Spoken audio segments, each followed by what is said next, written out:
Hello guys, welcome back to my channel. I hope मैंने जितने videos upload किए अपने चैनल पे वो सारे क्लियर हुए हो।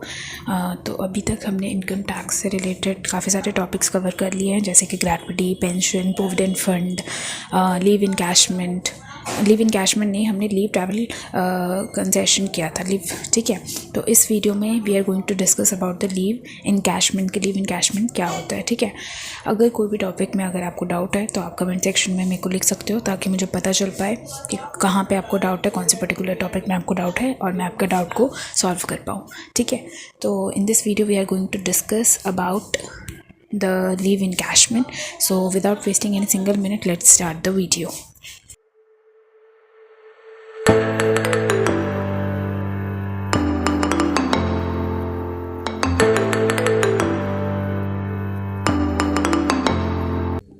सो the first slide of leave encashment is our meaning क्या है लीव इन कैशमेंट का, वो देख लेते हैं। Leave encashment is the payment made by an employer to an employee for the unutilise level of balance at the time of retirement या resignation. मतलब leave encashment is the payment, यानी वो एक तरीके का payment है। देखो, leave इन कैशमेंट मतलब जो एम्प्लॉय होता है ना, वो पर्टिकुलर ऑर्गेनाइजेशन में जब काम करता है तो उनको पूरे साल भर में 40 डेज़ या 30 डेज़, पूरे साल में की बात कर रही हूँ, राइट, यानी पूरे साल में 30 या 40 डेज़ का उनको छुट्टी जो है वो एम्प्लॉयर प्रोवाइड करता है, लीव वो ले सकता है। ठीक है, तो इस 40 डेज़ में हो सकता है एम्प्लॉय ने सिर्फ 15 दिन की ही छुट्टी ली होगी, बाकी जो 25 दिन है, रिमेनिंग जो 25 डेज़ है, हो सकता है वो पर्टिकुलर एम्प्लॉय जो है उसने ड्यूटी पर आके ऑफिस में रेंडर करी हो, राइट। तो जो 25 दिन उसने जो रेंडर करी है, यानी लीव नहीं ली है उसने, ठीक है, तो उस बचे हुए लीव का जो पेमेंट है वो एम्प्लॉय अगर जो आता है तो वो उसके पास दो ऑप्शंस होते हैं। या तो एम्प्लॉय उस पर्टिकुलर लीव को कैश में ले सकता है, या फिर उस पर्टिकुलर लीव जो बची हुई है, ठीक है, यानी 15 दिन की आपने लीव ली थी, 40 डेज़ में से अभी भी 25 दिन बाकी है, तो वो जो 25 डेज़ रिमेनिंग है, तो उसका या तो आप पैसा जो छुट्टी वाला बचा हुआ है पिछले साल का से सपोज़, तो वो या तो कैश में अभी ले सकता है, सैलरी में eight the time of retirement के समय उन्हें मिल जाएगा कैश में वो पैसा, या फिर वो बोल सकता है, बोलना पड़ेगा उसको, ठीक है, एम्प्लॉय को क्लियरली कि जो कंपनी को ये चीज़ बोल देगा कि जो भी मेरा लीव है इस साल का, जो कि बचे हुए लीव्स हैं, उनको नेक्स्ट ईयर की जो भी लीव मुझे 40 डे की वापस से सैंक्शनड होगी ना, उसमें इंक्लूड कर देना ये 25 डेज़। यानी नेक्स्ट ईयर आपको 40 डेज़ की लीव तो मिलेगी ही मिलेगी, लेकिन उसमें हम प्लस 25 डेज़ कर देंगे पिछले ईयर का जो भी रिमेनिंग लीव था। ठीक है, तो इस साल आपके पास छुट्टियाँ 40 डेज़ की नहीं बल्कि 40 + 25 यानी कि 65 डेज़ का आपको इस साल में छुट्टी मिलेगा। ठीक है, तो वो 25 डेज़ का या तो ऑप्शन है कि आप नेक्स्ट ईयर की जो लीव मिले उसमें इंक्लूड करा लो, या फिर आप उसका पेमेंट ले लो। ठीक है, और वो पेमेंट कब मिल जाएगा, पेमेंट मिलेगा लेकिन अभी नहीं मिलेगा आपको सैलरी में इंक्लूड होकर, कब मिलेगा, eight the time of retirement, resignation, termination of the employment. तो उस चीज़ को हम कहते हैं लीव इन कैशमेंट, यानी कैश में हमें वो लीव जो छुट्टी कंपनी ने प्रोवाइड की थी एम्प्लॉय को और एम्प्लॉय ने नहीं ली थी, तो उस छुट्टी का पैसा उसको मिल जाएगा उस समय पर। ठीक है, तो यही चीज़ लिखा हुआ है, leave encashment is a payment made by an employer, जो कि एम्प्लॉयर यानी कंपनी करती है, टू एन एम्प्लॉय को for an unutilise level balance. कब करती है, at the time of retirement या रेजिग्नेशन के समय पर, राइट। सो नेक्स्ट स्लाइड हम लोग देखते हैं, जो कि है टैक्सेशन, राइट। टैक्सेशन क्या होता है, अब हम देखते हैं टैक्सेशन मतलब अंडर द लीव इन कैशमेंट से रिलेटेड जो टैक्सेशन है उसकी क्या टर्म्स एंड कंडीशन है, किस तरीके से इनकम टैक्स जो है वो लीव इन कैशमेंट पे भी लगता है कि नहीं लगता है, ये सब हम देखते हैं टैक्सेशन टॉपिक में ऑफ द लीव इन कैशमेंट का। ठीक है, तो देखो क्या लिखा है, as per section 10 subsection 10A of the income tax act 1961, very important, section 10 subsection 10A के इनकम टैक्स, यानी इस section of the income tax 1961 में आपको लिखा गया है कि क्या लिखा है, leave encashment receive by an employee is exempt from tax but subject to the following condition are given below.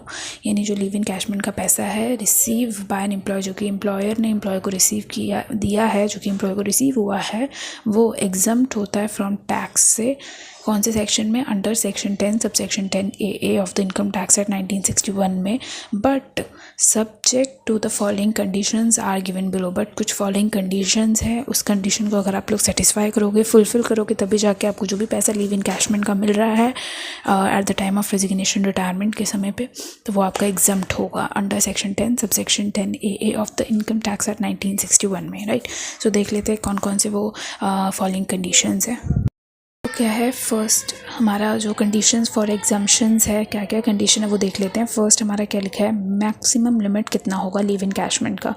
The exemption is available only up to maximum limit of 3 lakh, यानी 3 लाख अगर आपको मिल रहा है at the time of termination, retirement के समय employer से, यानी एम्प्लॉयर यानी कंपनी से एम्प्लॉय को मिल रहा है, इतना ही मैक्सिमम लिमिट तक आपका एग्जाम रहेगा। यानी कितना मैक्सिमम लिमिट क्या है, 3 लाख। 3 लाख तक आपका एग्जाम रहेगा। 3 लाख से अगर थोड़ा भी अमाउंट ज़्यादा हुआ तो उस पर्टिकुलर अमाउंट पर टैक्स पे करना होगा as per the section 10 subsection 10 AA of the income tax act 1961 के अकॉर्डिंग, राइट। सेकेंड क्या है, सेकेंड है लीस्ट ऑफ 3, यानी जो 3 आपको पॉइंट्स दिख रहे हैं स्क्रीन पर, फर्स्ट सेकेंड एंड थर्ड, इन तीनों में से जो भी कम होगा उतना हमें एग्जाम्पशन मिलेगा, ठीक है। तो list of 3, the exemption is available on the list of the following 3 amounts. Number first के लिखा है the actual amount of the leave encashment receive first, यानी जो भी आपको एक्चुअल अमाउंट लीव इनकैशमेंट का आपको रिसीव हो रहा है at the time of retirement और termination of the employment, right. Second है the amount of leave encashment calculated based on the average, sorry यहाँ पे स्पेस नहीं है, the average salary of the employee for the last 10 months, यानी जो आपको amount है लीव इनकैशमेंट का, अगर हम उसको कैलकुलेट करेंगे एवरेज सैलरी के बेसिस पर फॉर द लास्ट 10 मंथ्स के लिए, तो उसका जो अमाउंट है वो, और तीसरा हमारा जो अमाउंट है वो है 3 लाख। इन तीनों में से जो भी कम होगा उतना हमें क्या होगा, एग्जम्पशन मिल जाएगा, और बाकी जो रिमेनिंग पार्ट है वो हमारा टैक्सेबल हो जाएगा, ठीक है। तो ये तीनों मैंने अभी, हम सिर्फ थ्योरेटिकल पॉइंट ऑफ व्यू से इस चीज़ को कवर कर रहे हैं, ताकि पहले थ्योरेटिकल हमें इन चीज़ों के बारे में नॉलेज होनी चाहिए, ताकि हम इस चीज़ को प्रैक्टिकली भी इम्प्लीमेंट कर पाएँ, राइट। सो अभी हम सिर्फ थ्योरेटिकली इस चीज़ को जान रहे हैं, इस चीज़ को समझ पा रहे हैं।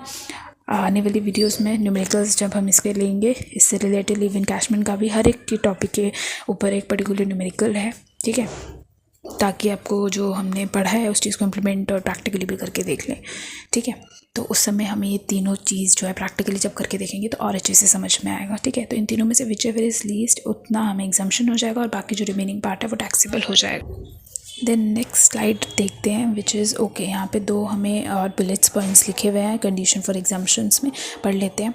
Only for government employees the exemption is available only to the government employees including employee of public sector companies. Obviously जो पब्लिक सेक्टर कंपनीज़ होती है which is controlled by the government, right, तो वो including the public sector companies also, ठीक है। तो यहाँ पे क्या हुआ, इसका मतलब जो एग्जाम्पशन है वो अगर मान लो गवर्नमेंट एम्प्लॉयज़ को मिल रहा है, the exemption is available only to the government employees, यानी जो गवर्नमेंट एम्प्लॉय को लीव इनकैशमेंट का पैसा मिल रहा है ना, ये एग्जाम्पशन उनके लिए, मतलब उनको लीव इनकैशमेंट का पैसा जो भी मिल रहा है, या जो पब्लिक सेक्टर कंपनीज़ के जो एम्प्लॉयज़ हैं उनको जो भी लीव इनकैशमेंट का पैसा मिल रहा है, तो उनके लिए पूरा एग्जाम्प्ट होगा, 1 रुपये भी टैक्स पे करने की ज़रूरत नहीं होगी under the condition for exemptions में। और सेकंड पॉइंट है हमारा ओनली फॉर रिटायरमेंट और रेजिग्नेशन, यानी जो एग्जाम्पशन है, the exemption is available only when the leave encashment is receive at the time of retirement और रेजिग्नेशन, यानी जो एग्जाम्पशन है आपका वो तभी अवेलेबल होगा only when the leave encashment is receive at the time of retirement या resignation, यानी जब पर्टिकुलर एम्प्लॉय का रिटायरमेंट होगा, रेजिग्नेशन होगा, तो जो भी लीव इनकैशमेंट का पैसा है, जितना एग्जाम्पशन का अमाउंट आ रहा है वो उतना एग्जाम्पशन तभी मिलेगा जब वो पर्टिकुलर एम्प्लॉय का रिटायरमेंट हो जाए या रेजिग्नेशन हो जाए। अगर मान लो कंपनी उसको बीच में निकाल रहा है, ले ऑफ हो गया उस पर्टिकुलर एम्प्लॉय का, तो उस केस में लीव इनकैशमेंट का पैसा जो भी मिल रहा है तो वो एग्जाम्पशन नहीं होगा, उस पर पूरा टैक्स देना पड़ेगा, ठीक है। तो only the exemption is available only when the leave encashment is receive, but किस समय, eight the time of retirement और रेजिग्नेशन, राइट। नेक्स्ट स्लाइड देखते हैं, which is the tax treatment. अब टैक्स की क्या ट्रीटमेंट होती है वो हम देख लेते हैं। Under the income tax act 1961 में जो भी लीव इनकैशमेंट है वो किस तरीके से टैक्स की ट्रीटमेंट के अकॉर्डिंग हम टैक्स पे कर पाते हैं गवर्नमेंट को, राइट। सो देखते हैं। सो जो फर्स्ट बुलेट पॉइंट क्या लिखा हुआ है, that is exempt up to ₹3 lakh, जो कि हम पढ़ते आ रहे हैं। 3 लाख तक हमारा जो भी अमाउंट है लीव इनकैशमेंट का उतना एग्जाम्प्ट रहता है। Leave encashment receive up to ₹3 lakh is exempt from tax. Second हमारा है सो सेकेंड हमारा है टैक्स बियॉन्ड ₹3 लाख, यानी leave encashment receive beyond 3 lakh is taxable, लेकिन कौन से हेड में टैक्सेबल होगा, वो है इनकम फ्रॉम अदर सोर्सेज में, right. Income under that salary में अभी हम लोग देखते आ रहे थे, सारी चीज़ें जितनी भी हमने पढ़ी है, HRA, पेंशन, ग्रेट्युटी, ये सारी चीज़ें टैक्सेबल हो रही थी income under the head salary में। बट हमारा जो लीव इन कैशमेंट का पैसा मिल रहा है वो जितना एग्जाम्शन हो रहा है दैट इज़ 3 लाख तक, उतना एग्जाम्प्ट हो जाएगा, और बाकी जो रिमेनिंग पार्ट है वो इनकम अंडर दैट सैलरी में टैक्सेबल नहीं होता, वो income under that other sources में टैक्सेबल होगा, ठीक है। ये चीज़ का ध्यान देना, ये टैक्स ट्रीटमेंट में लिखा है। थर्ड हमारा है TDS एप्लीकेबल। तो देखो, tax is deduct at source.